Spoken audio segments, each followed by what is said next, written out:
Welcome to Inbox Segment Part 6. It's been nearly 6 months since our last one, so we'll try and get through the answers quickly. Josh Shuster, hope by now you've got your standard licence and looking forward to working you on the air. There were a few questions about the video about modifying QRP rigs to operate on several bands. John Williams asked, can you modify an FM broadcast transmitter to 2 motors for a Fox Hunt transmitter? Well, you might be able to, although some transistors tend to give out above 100 MHz. But the main issue is frequency stability of your transmitter, because an FM broadcast receiver has a wide bandwidth, so your FM bug transmitter can drift and you won't notice. Whereas a 2-motor receiver will have a much narrower bandwidth, maybe only 15 or 20 kHz for an FM receiver and less than 3 kHz for an SSB receiver. So you might be able to modify an FM broadcast transmitter for 2 motors, but unless it's very frequency stable, then it will drift out of the receiver's passband and you'll often miss it. Better to start afresh with something else, preferably either crystal controlled or even controllable by one of those DDSs. AB5NI asked if I've played around with WA6OTP's PTO. A PTO is a permeability tuned oscillator. Not with that specific one, but I have built others in the past, using a brass screw to screw in the coil to vary the inductance. And, like you, I had a bit of mechanical stability issues. Natsim KN reckons that it's illegal to listen to radio transmissions not intended for you. Maybe the rules are different in your country, but over here it's alright, provided it's not telephone conversations. Now here's another one. In some ways, it's a bit opposite to the question we had before about converting an FM transmitter. Jalokio8 asked, could you convert an FM car radio that receives 88 to 108 to receive 2 motors at around 144 to 148 MHz? The answer is similar to that which I gave for the FM transmitter being converted to 2 motors, except in reverse.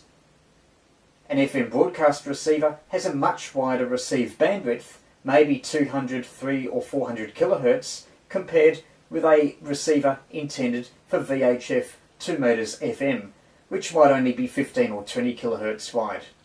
That means selectivity will be very poor. Another thing is that if you try to receive narrow deviation FM signals on a receiver intended for wide deviation FM, the audio will be very low down.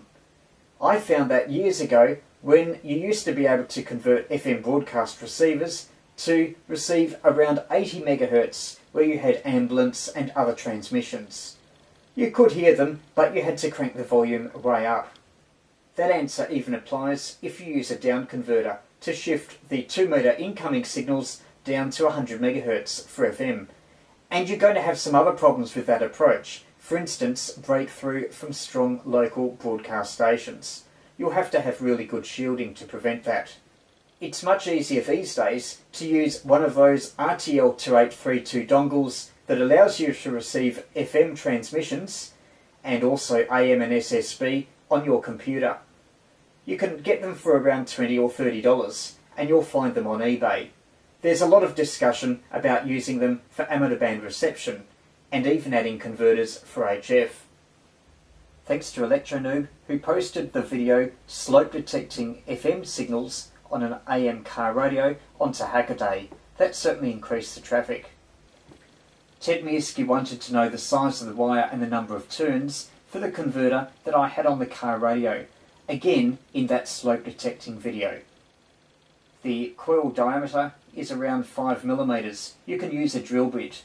And as for the wire, it's not critical. I'd say around 0.5 to 0.8 of a millimetre. You will need to squash or pull out the turns to get resonance on 2 motors. I'd really say though that slope detecting with a car radio converter is a curiosity, and there's much easier and cheaper ways these days to monitor 2-motor FM activity. Fernando Piera wanted to know whether the 5-turn coil was connected to the drain or the source of the FET. This was a video I did a while back on a 2-transistor super regenerative FM receiver. The answer is it's connected to the drain. You can tell from the circuit diagram because it's via this coil that power to the FET is applied.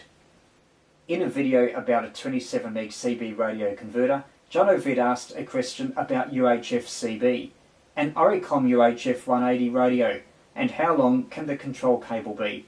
Unfortunately, I've not seen those radios or had any experience, so I can't really help on that one.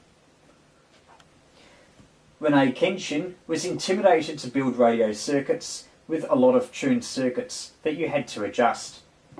Yet that's true, it does make it a bit complicated, especially if you don't have much test gear. Although you can do a lot of tuning by ear. And there's a certain satisfaction to peaking a tuned circuit, especially if you're going from a receiver or transmitter that's rather poor to being rather good at the twist of a screwdriver. The series on old Dick Smith Electronics catalogues didn't get that many views, but got quite a few good comments. Snarfus Maximus mentioned his first real job was at All Electronic Components on Lonsdale Street. That was about 15 years ago. I think I've only been there once, just before they closed down. For memory, I grabbed some components and they didn't know what they were, so they let me have them for free. Survival Tech Nord was eager to replicate some of my Seaside QRP tests, but wonders will he have the same success with the sea being frozen. Well, unfortunately that's not something I can easily replicate, unless I get a trip to Antarctica. A few nice comments about the FM range tester.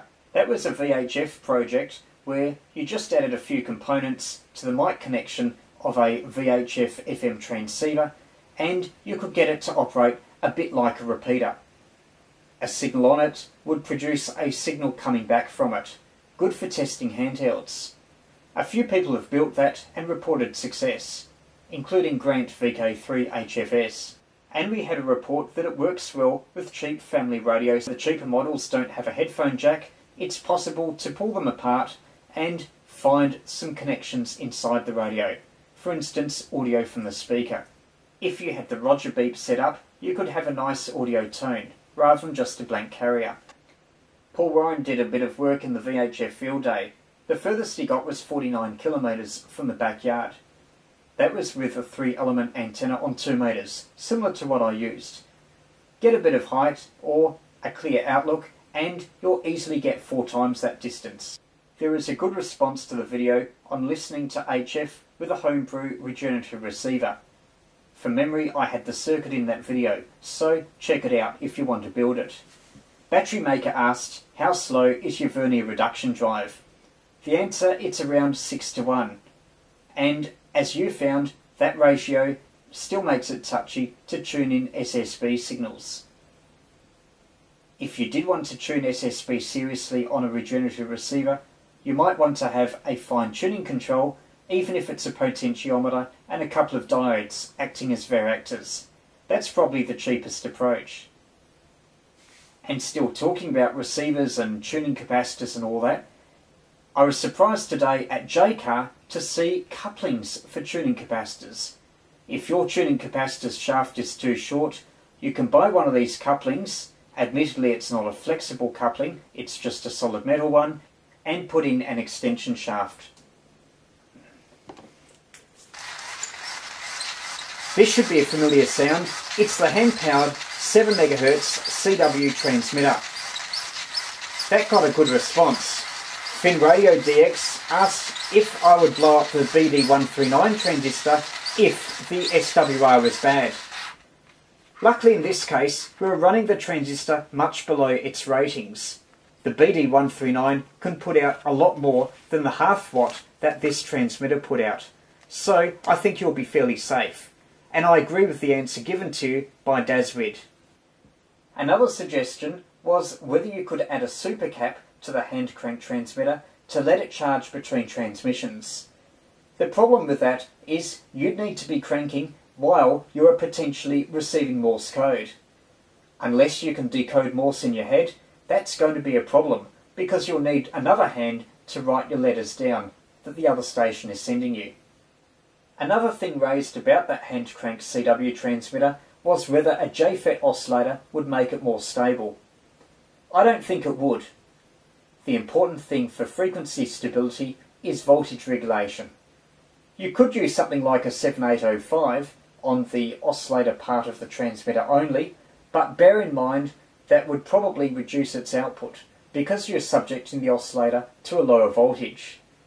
Reduced output from the oscillator means less going into the final amplifier and less output from the transmitter as a whole. Besides, I didn't think the drift was too objectionable, so I'm inclined to leave it as is. Although, if you wanted to be really clever, a high efficiency switching type regulator might be the best thing. Can you still use the original battery that was in the torch? Not really, no. The battery that was in there originally was a button battery, and that could only power the LEDs used in the torch. The hand crank transmitter drew quite a lot more power than the LEDs in the torch. Although there's the possibility of using a small battery to power a receiver, because receivers can be made to draw very little current. VK3YE asked whether it would be useful to fit a clamp on the torch, so you could clamp the transmitter onto a fixed structure like a table. It would get a bit boring, so on balance I think I'd prefer to hold the torch body. Or you could make it a bit bigger and hold it between your legs like the Gibson girl. How long was my antenna when I did those tests with the hand-powered torch? It was just a 40-metre dipole, meaning it was 20 metres from end to end, fed in the middle. VK3TKQ asks, have you given any thought to an SDR transceiver? No, sorry, not yet. Too many other projects on the go. But maybe that's something for the future. In response to a video on 50 MHz pedestrian mobile, VK4FRIK asks, have I done a video about the portable setup I use with the FT817, especially the battery setup? Yeah, quite a few of my earlier videos do talk about the portable setup with the FT817, usually from a beach or pedestrian mobile. Have a look through some of them and hopefully you'll find what you need. You'll see use of nickel metal hydride batteries. There might even be some older videos using gel batteries, although these days I now use lithium ion polymer batteries. The internal batteries for the FT817 are really not enough for long-term portable operating. Does he actually respond to comments? Yes, he sure does. He's doing it right now. The only thing is I don't have Google+, which means I can't actually respond to your comments in text form. Lots of comments on those UHF modules. It's been great fun walking around the neighbourhood doing all sorts of range tests and trying various modulation methods. I've also bought a receiver module but haven't got round to trying it, but I suspect its range will be much less than with the handheld gear we've been used to testing it with. Spectre Oz liked my introduction to 10 metres or 28 MHz. The suggestion was maybe I should do a similar one for 2 metres SSB. Good idea, or maybe even cover all of 2 metres as there's a lot of modes on the band, for instance APRS, FM and whatever. I'll keep it for my future file. I find that if you want to save space and don't want to wind toroids, you can use pre-made RF chokes. You can get them in values useful for the amateur bands. For instance, 4.7 microhenry will resonate with 100 picofarad for 7 MHz, just the thing for a front end on 40 metres. And 1 microhenry is good for a low-pass Pi network filter for 7 MHz. Anyway, Khalid Tarena's question was, what about the coil round on those inductors for a secondary or possibly a receiver antenna connection? I can't remember now. It's not critical, it's only 3 or 4 turns of fairly thin enamelled copper wire. Just try and see. In the case of a receiver's front end, it may be a trade-off between sensitivity, sharpness of tuning, and whether your front end is overloaded by strong stations that are nearby, even on wildly different frequencies. So you do need to experiment a bit to get the best results. MF tuned loop reception. PMPC wanted to know whether you could hear a 2 kilowatt broadcast station from a distance of nearly 400 kilometres. The answer is you can. 2 kilowatts is quite small for a broadcast station, but for us amateurs it's well more than the legal limit. We can get 400 kilometres quite easily with a few watts of power, not a few kilowatts. The difference all comes down to different frequencies, better antennas, better receivers, and operators willing to dig out weak signals. That recent series on UHF transmitter modules, how you modulate them for voice, and the sort of distances you get out of them was quite popular, with some good responses from George M1GEO. George went on to do other experiments with them and inspired me to move on to better things with them. And George Lopez Canales, yes, I did bump the frequency a little bit. It didn't make a lot of difference to reception, though on one the voice was slightly clearer. Comments are still coming in for my 100 watt 7 MHz magnetic loop. A good solution if you're space restricted. Tommy Charles wanted to know if I could calculate its dimensions for one that covers 14 to 30 MHz. Tommy, that's something you'll have to nut out for yourself. But I do know that a loop 90 centimetres in diameter will work on all bands from 14 to 30 MHz if presented with an appropriate variable capacitance. The loop described in this case was a loop for one amateur band only. So what I'd suggest is try and get a variable capacitor, even if it's not a particularly high voltage one, and get the loop resonant on receive. Once you measure the value of that variable capacitor, you can then make a fixed capacitor for that value. In this case, using RG213 coax. In relation to an earlier magnetic loop, one I used for pedestrian mobile, Purple Mutant suggested that instead of having the variable capacitor at the top, I have it down at the bottom, like with the Alex loop. However, I'm not completely convinced, because if you have the variable capacitor at the bottom of the loop, your feed point is going to be near the top of the loop. That's some extra coax to snake around the loop, get in the way, and possibly even detune it. KPS Kang has built two Beach 40 double sideband transceivers. Yep, they're great for making contact with an SSB rig, but having two direct conversion double sideband transmitters try and talk to each other can be a problem. It might help though if you made them more stable in frequency. It won't be a complete cure, but the signal should at least be readable. So why not go crystal controlled? In fact, you could do what ZL2BMI has done and have double sideband rigs that have a switch between a ceramic resonator for frequency agility and a fixed frequency crystal. Then there's the video about the two mice that made tuning an SDR radio easier. There were some good ideas presented in the comments. One being to get a cheap used rotary encoder and wire that instead of one of the mouse. I like that idea and I might try it down the track. Now to cap things off, Lucha Antignano, whose name I've probably pronounced wrongly, is a Dick Smith Wizard enthusiast. Don't know what a Dick Smith Wizard was? Well, it was a computer game that was built in the early 80s and sold by Dick Smith Electronics. He wanted to know if I had information like old adverts, etc. I did have a look at my Dick Smith catalogues from the 82-84 era, but unfortunately mine are either too old or too recent to have featured that machine. Good luck with your website anyway. And because I import direct, I'm normally much cheaper, so you'd be crazy to go anywhere else.